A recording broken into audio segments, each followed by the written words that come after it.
13.03, sempre Marco Cavalieri con voi, sempre Rock AM Radio Popolare Roma, e come annunciato il nostro ospite presente in studio, Giovanni Bloch. Ciao Giovanni. Salve, ciao. Perfetto, questa era la sua presentazione. Ok, perfetto. Sì. No, è veramente un disco ben fatto. Poi mi dicevi, insomma, fuori onda, che avete venduto tutto lo stock, insomma, quindi mi fa piacere questa cosa, perché la musica che merita va sempre, insomma, aiutata, soprattutto, e quando ci sono questi bei risultati bisogna sottolinearli. E Giovanni è con noi dotato di una chitarra, anche un computer, ma penso che non userà il computer per aiutarti. No, aspetto con tra un po', basi magari mi arriva qualche notifica su altro. Facebook, mi salutami. Perfetto. E invece che cosa ci fai ascoltare dal vivo? Vi farei sentire la seconda traccia di Un posto ideale, che è La neve che accadrà.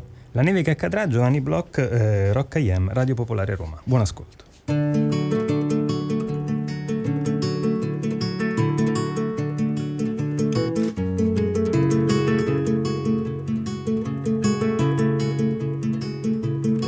Vorrei restarti seduto vicino, scolpire immobili figure indifferenti che col tuo passaggio ti facciano l'inchino, senza mai chiedersi né come né perché. Vorrei che tu mi trasformassi in uomo, perché mi sono stancato d'essere come me, e che l'inverno ti portasse in dono qualcosa che la luna impallidisce.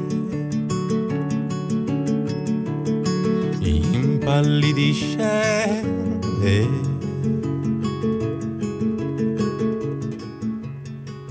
La neve toccherà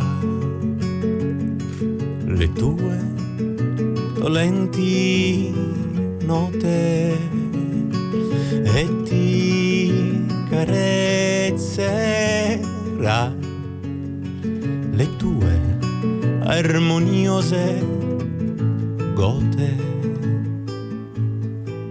e con la neve accenderò il camino e lo staremo ad osservare immobile, e nel salotto costruirò un mulino che poi d'estate farà fresco anche a te. In primavera suonerò il pianino, lo suonerò malagio ma lo suonerò così, e anche se son distratto e magrolino sarai contenta di trovarmi fra i tuoi attimi,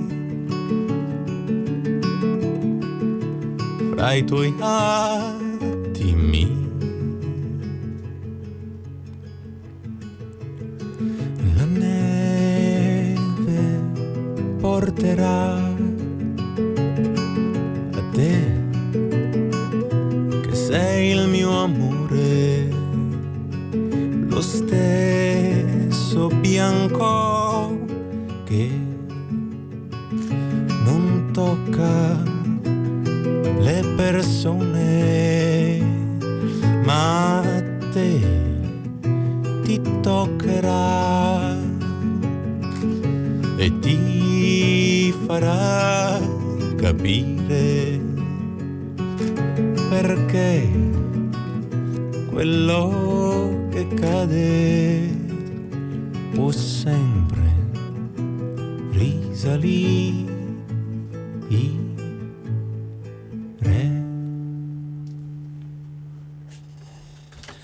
Giovanni Bloch, Popolare Roma, Rock AM, sono le 13.14. A me fa molto piacere di avere Giovanni, che sarà, vi ricordo, questa sera nella nostra città alle Mura dalle ore 21.